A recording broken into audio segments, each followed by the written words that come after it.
¿Se imaginan por un momento poseer un objeto que tuviese la cualidad de comunicarse con seres extraterrestres? Con seres de otras civilizaciones.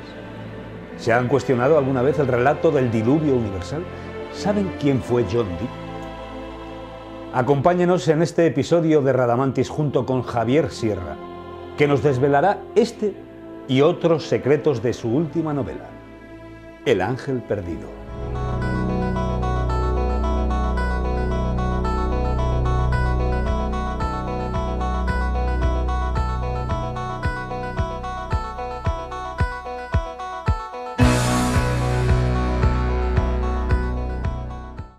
De todo animal limpio toma contigo 7 parejas, el macho y su hembra, porque después de 7 días yo haré llover sobre la tierra durante 40 días y 40 noches, y arrasaré de la faz de la tierra todo ser viviente que he hecho. En el Génesis nos hablan de la extinción de la raza humana. ¿Les suena? El diluvio universal. Pero, ¿qué extraña relación guardan estos hechos con la Catedral de Santiago de Compostela y la iglesia de Santa María de Noia? Mito o realidad, el diluvio universal se recoge en la Biblia, en el libro del Génesis. Viendo Dios que la maldad habitaba en el mundo, decidió mandar una tempestad de 40 días y 40 noches para exterminar a todo ser viviente sobre la faz de la tierra. Para ello escogió a Noé sobre todos los hombres, al que le mandó construir una embarcación denominada arca, y en ella introdujo una pareja de todos los animales. Cuando la lluvia hubo cesado, él fue el encargado de repoblar la tierra. El Ángel Perdido es una novela de intriga, de acción, de misterio, pero que también aborda cuestiones fundamentales. Más allá del entretenimiento y de lo que puede encontrar cualquier lector en una novela de aventuras, se va a encontrar reflexiones sobre el origen de la vida, sobre lo que nos espera después de la muerte, sobre también el fin de las civilizaciones, porque sus protagonistas, que se ven envueltos en un torbellino de 72 horas que arranca en Santiago de Compostela y termina en la frontera entre Armenia, Turquía e Irán, terminan cuestionándose asuntos tan antiguos, pero creo que con tanta implicación emocional para todos, como por ejemplo el diluvio universal. Nosotros nos hacemos una pregunta. ¿Qué hay de cierto en esta historia? Los mitos del diluvio también aparecen en Perú y en China, entre los aborígenes australianos y en muchos de los indios norteamericanos.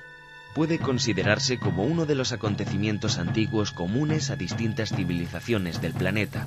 Expertos británicos, encabezados por el profesor Chris Tarney, relacionan con una inundación global el derrumbe del inmenso hielo de Laurentide en Norteamérica, que supuso el mayor aumento de agua dulce en el planeta de los últimos 100.000 años y que tuvo lugar hace más de 8.000. ¿Dónde encalló el Arca de Noé? Seguro que alguna vez han oído hablar del monte Ararat. El libro del Génesis identifica esta montaña como el lugar en el que se posó el Arca de Noé después del diluvio universal descrito en este libro sagrado. En los últimos 50 años aparecieron unas polémicas fotografías en las que, según algunos investigadores, se apreciaban en las estribaciones de esta montaña restos de madera que ellos creen que podrían haber pertenecido al Arca. Sin embargo, las pruebas presentadas no se consideraron científicamente concluyentes. En los años 50, el alpinista francés Fernand Navarra encontró unos restos de madera que posteriormente analizó mediante el método del carbono 14, encontrando que dichos restos tenían una antigüedad de más de 7.000 años. Es curioso, pero yo encontré muchos Noés en el proceso de documentación del Ángel Perdido. El primero, desde luego, fue el bíblico, el patriarca que aparece en el libro del Génesis y cuya historia pude rastrear no solo en Turquía, en donde se cree que él encalló con su barco, sino incluso en tierras españolas. Hay muchos topónimos en el Camino de Santiago que deben su origen precisamente al patriarca Noé, y muchos no lo saben, ¿no? Por ejemplo, Noja en Santander, Noenyes o Noia en La Coruña. Noia, que está en la Costa da Morte, en el fin del mundo, en el Finisterrae de los antiguos, tiene en su escudo de armas un arca de Noé representada con una paloma, que es evidentemente un recurso a la historia bíblica, flotando sobre, digamos, el diluvio, ¿no? Sobre las aguas de la catástrofe. Y muy cerca de Noia se encuentra el monte Aro, en la Sierra de Barbanza, donde se cree que encalló el arca. Aro, Ararat en Turquía, Noya, Noé, nada de eso es casualidad, y la investigación de esas conexiones es lo que a mí me estimuló a escribir El ángel perdido. Hacemos un pequeño paréntesis y nos detenemos por un momento en la figura de Yundi. ¿Quién fue este enigmático personaje?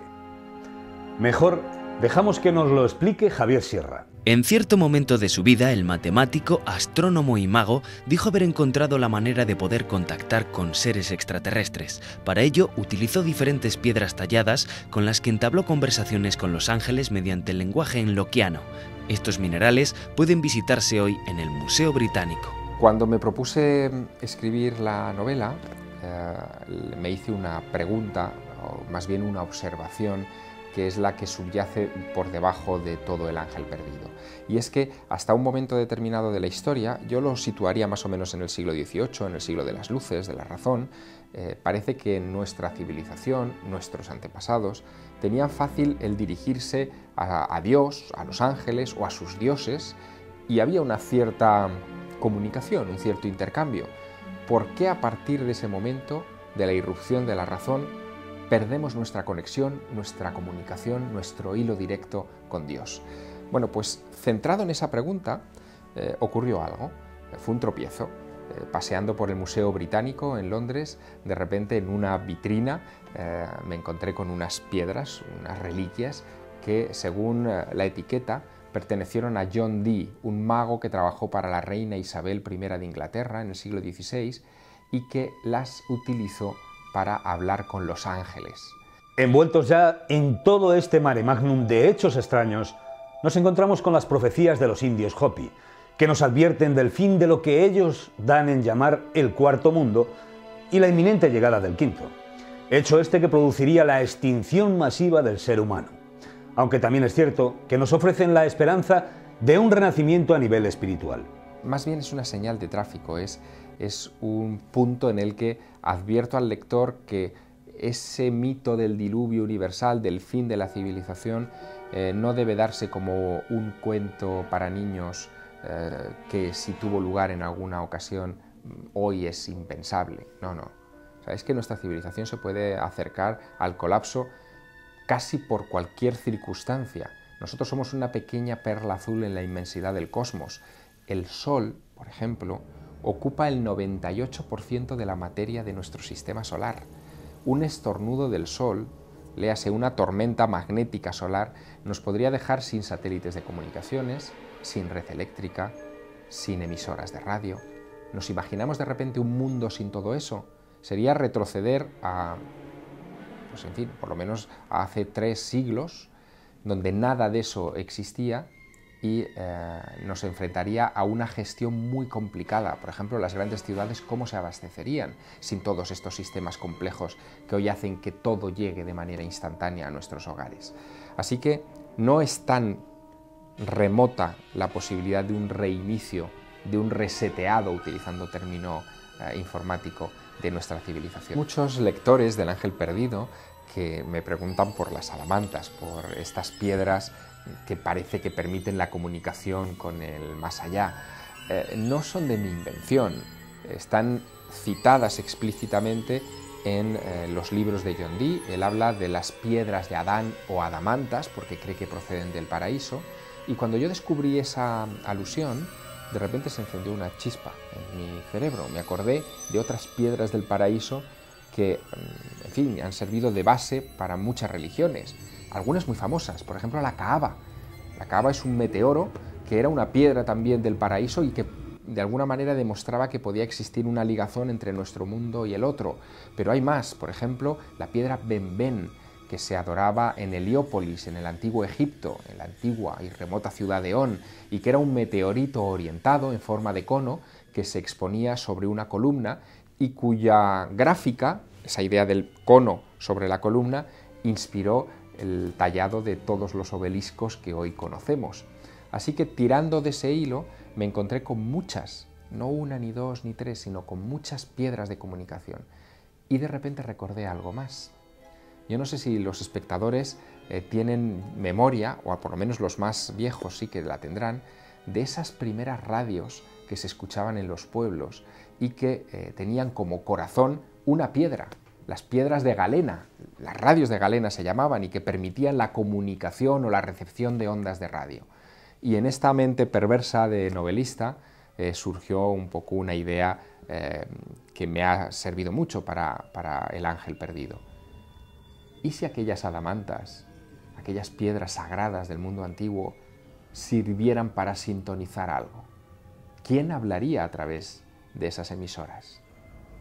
Como han podido ver en lo referente al ángel perdido, nos encontramos con un libro cargado de muchos de los misterios que nosotros traemos hasta este programa. Y recuerden que todos esos misterios están mucho más cerca de lo que imaginan. Cuídense mucho y hasta pronto.